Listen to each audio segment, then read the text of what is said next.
All right, everybody, give it up for the new sample flip champion, Ghostplayer.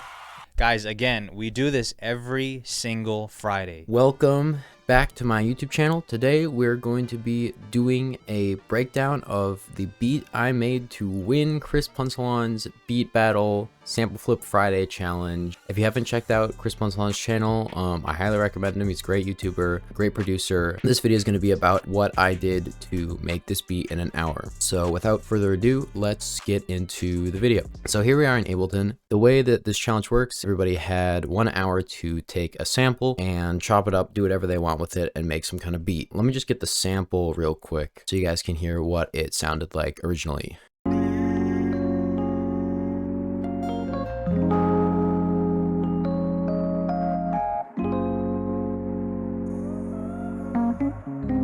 Super chill, super vibey, super nice. And so of course the beat I made was anything but chill. I actually have something to confess. I cheated. Yeah, I cheated in the beat battle. I'll explain in a second. So here's the chops I made with the sample. It sounds a little bit like this.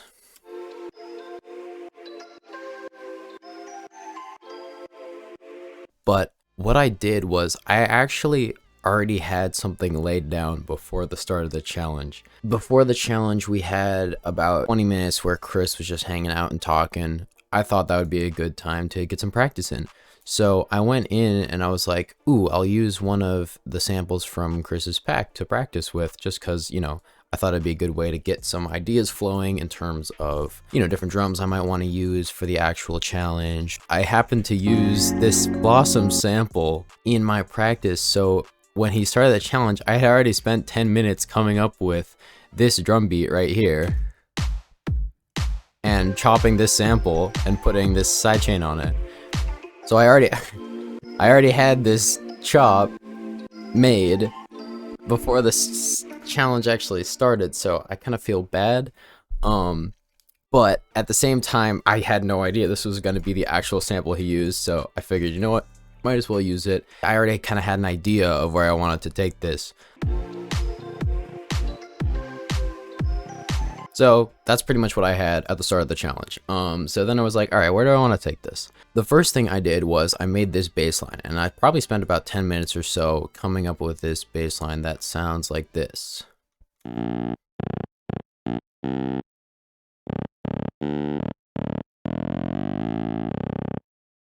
I'm just using this hybrid preset. I also layered that with a really subby bass, also from hybrid, that sounds like this.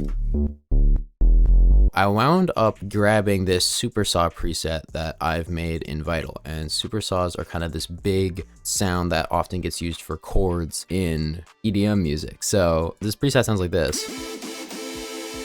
So I laid down this big chord over the sample, and immediately I knew where I wanted this to go. So it sounds like this.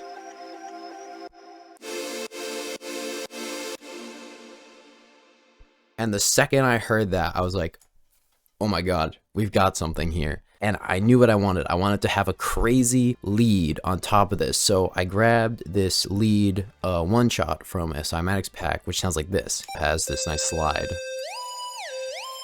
And I just started making this melody, and it came out really good. Over these chords, it sounds like this.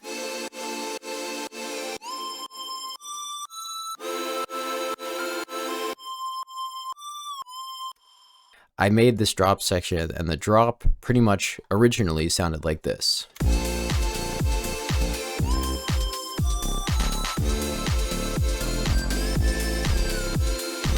Crazy. So I had that, and everything from there was just adding different sections to highlight that and make it even more insane. So the first idea I had was to have like a 8-bit section, and I wound up putting it just immediately in the second half of the drop. So it's sort of like a fake out.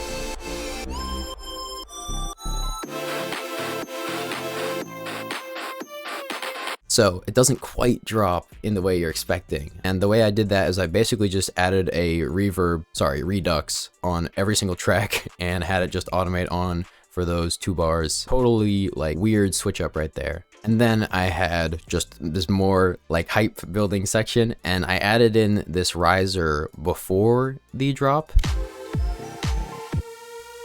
along with this white noise. And then I put that in again and had it drop out to create this crazy build. And then I thought it would be fun to add in some kind of crazy dubstep growl. So I took this Cymatics Blade dubstep one-shot growl and layered that in. Made sure it was pitched correctly. One of the best parts of this track was actually this effects rack that I actually had used in a previous project, and I called it Stadium because it gave this super big, crazy compression reverb effect. And I've actually got that hooked up on this group that has pretty much all of the instruments that are playing notes. It really just changed the whole song having this on. So I actually have it automating off at a few points to add some variation, but if it wasn't on, this song would sound completely different. And let me show you. So here's the second part of that drop where everything really comes in. Without it, everything just sounds so much different. It's drier. It doesn't have the same kind of cohesion. It really made these chords just sound amazing and had everything fit together. And what's in this is 2 instances of free amp as well as a really long, big reverb. I'm using ROM from Native Instruments. OTTs at the 65% and an EQ that's actually cutting out all the lows. So that's leaving lots of room for my super funky bass line down here. I thought I'm going to add in another middle section using just what I already had, which was these chords. So I had another riser and then I had everything drop out.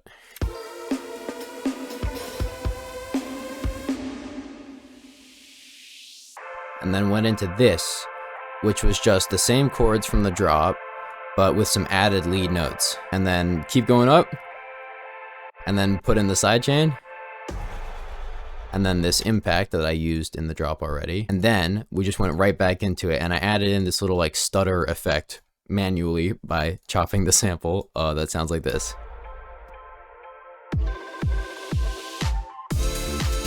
And then boom!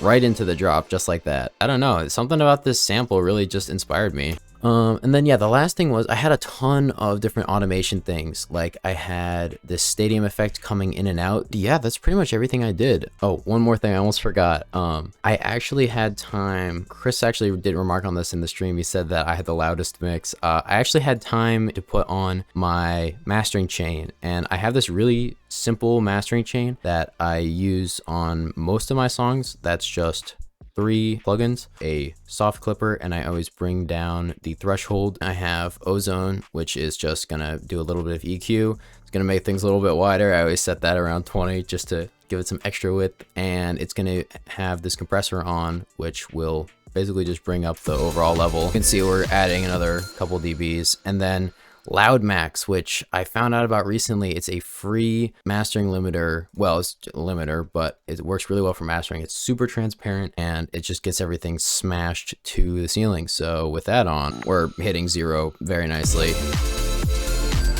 And that's just getting everything super nice and loud. That was in like the last 3 minutes of the challenge. I actually was able to put on this mastering thing, export it, and was super excited and actually won. So I had a lot of fun making this, and it was so incredible to see everybody's reaction on the live stream. I can't thank Chris enough for doing these streams and hosting these events. There's a lot of really, really talented producers, and it was just amazing to see all these people coming together. Also, shout out to Baby Audio, who had partnered with Chris to do a prize for this event, which they just contacted me, and I'm getting a free plugin from Baby Audio. So that's just an awesome added bonus and something totally new for me. I've never participated in any of these competitions before, so this whole thing was just really incredible, and I really appreciate having this opportunity. Thanks for tuning in. I'm going to play the beat for you guys now, and yeah, that's gonna do it for me. Thank you.